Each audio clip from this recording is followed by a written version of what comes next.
নমস্কাৰ সকলোকে পুনৰবাৰ অন্য এটি ভিডিঅ'লৈ স্বাগতম জনাইছোঁ আৰু আজিৰ ভিডিঅ'টোত আমি এটা মক টেষ্ট লৈ আহিবলগীয়া চতুৰ্থ বৰ্গৰ পৰীক্ষাৰ বাবে আৰু এনেকুৱা ভিডিঅ' সদায় পাই থাকিবলৈ চেনেলটো ছাবস্ক্ৰাইব কৰি ল'ব আৰু আজিৰ প্ৰথম কুৱেশ্যনটো হৈছে ভাৰতৰ নেপোলিয়ন বুলি কাক জনা যায় ইয়াৰ এনসাৰটো হ'ব সমুদ্ৰগুপ্ত নেক্সট কুৱেশ্যন কোন সময়ক ভাৰতৰ ইতিহাসত সোণালী যুগ বুলি জনা যায় ইয়াৰ এনসাৰ হ'ব গুপ্ত যুগ নেক্সট কুৱেশ্যনটো হৈছে জালিয়ানৱালাবাগৰ হত্যাকাণ্ড কেতিয়া সংঘটিত হৈছিল ইয়াৰ এনসাৰ হ'ব 1919 নেক্সট কুৱেশ্যনটো হৈছে দানৱ বংশৰ শেষ ৰজাজন কোন ইয়াৰ এনসাৰ হ'ব ঘটকাসুৰ নেক্সট কুৱেশ্যন অসমৰ তৈল নগৰী বুলি কোন ঠাইক জনা যায় ইয়াৰ এনসাৰ হ'ব ডিগবৈ নেক্সট কুৱেশ্যন ইয়াণ্ডাবু সন্ধি কেতিয়া হৈছিল ইয়াৰ এনসাৰ হ'ব 1826 আৰু ইয়াণ্ডাবু সন্ধি হৈছিল ইংৰাজ আৰু বাৰ্মিজসকলৰ মাজত নেক্সট কুৱেশ্যন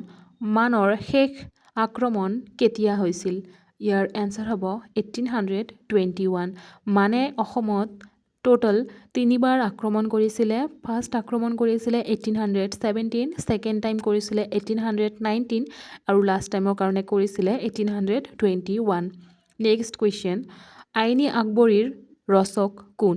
ইয়াৰ এনসাৰ হ'ব আবুল ফজল নেক্সট কুৱেশ্যন বাদশ্বাহনামা কোনে ৰচনা কৰিছিল ইয়াৰ এনসাৰ হ'ব আব্দুল হামিদ লাহোৰী নেক্সট কুৱেশ্যন তিনিচুকীয়াৰ পুৰণি নাম কি আছিল ইয়াৰ এনসাৰ হ'ব বেংমৰা তিনিচুকীয়াক আগতে বেংমৰা নামে জনা গৈছিলে নেক্সট কুৱেশ্যন কোনে ভাৰতত সতীদাহ প্ৰথা বন্ধ কৰিছিল ইয়াৰ এনসাৰ হ'ব Lord William Bentinck Lord William বেণ্টিঙে ৰাজা ৰামমোহন ৰয়ৰ লগত লগ লাগি 1829ত ভাৰতত সম্পূৰ্ণৰূপে সতীদাহ প্ৰথা বন্ধ কৰিছিল নেক্সট কুৱেশ্যন অসমৰ মুঠ মাটিকালি কিমান ইয়াৰ এনসাৰ হ'ব 78,438 বৰ্গ কিলোমিটাৰ নেক্সট কুৱেশ্যন ব্ৰহ্মপুত্ৰ নদীৰ দৈৰ্ঘ্য কিমান ইয়াৰ এনসাৰ হ'ব 2,900 আৰু এইটো অল অভাৰ ইণ্ডিয়াত হোৱা হৈছে নেক্সট কুৱেশ্যন স্বচ্ছ ভাৰত দিৱস কেতিয়া পালন কৰা হয় ইয়াৰ এনসাৰ হ'ব 2 অক্টোবৰ নেক্সট কুৱেশ্যন বতাহৰ দিশ জোখা যন্ত্ৰটোৰ নাম কি বা বতাহৰ দিশ নিৰ্ণয় কৰা যন্ত্ৰটোৰ নাম কি ইয়াৰ এনসাৰ হ'ব উইণ্ড ভেন নেক্সট কুৱেশ্যন ভাৰতৰ কোন ৰাজ্যত আটাইতকৈ বেছি সোণ পোৱা যায় ইয়াৰ এনসাৰ হ'ব কৰ্ণাটক নেক্সট কুৱেশ্যন ভাৰতৰ কোন ৰাজ্যত আটাইতকৈ বেছি অৰণ্য আছে ইয়াৰ এনসাৰ হ'ব মধ্যপ্ৰদেশ নেক্সট কুৱেশ্যন পঞ্চপাণ্ডৱৰ মাকৰ নাম কি আছিল ইয়াৰ এনসাৰ হ'ব কুন্তি নেক্সট কুৱেশ্যন বুদ্ধদেৱৰ জন্ম ক'ত হৈছিল ইয়াৰ এনসাৰ হ'ব লুম্বিনী গ্ৰামত নেক্সট কুৱেশ্যন কলিংগ যুদ্ধ কেতিয়া হৈছিল ইয়াৰ এনসাৰ হ'ব 261 BC আৰু কলিংগ যুদ্ধ হৈছিলে সম্ৰাট অশোক আৰু কলিংগৰ ৰজাৰ মাজত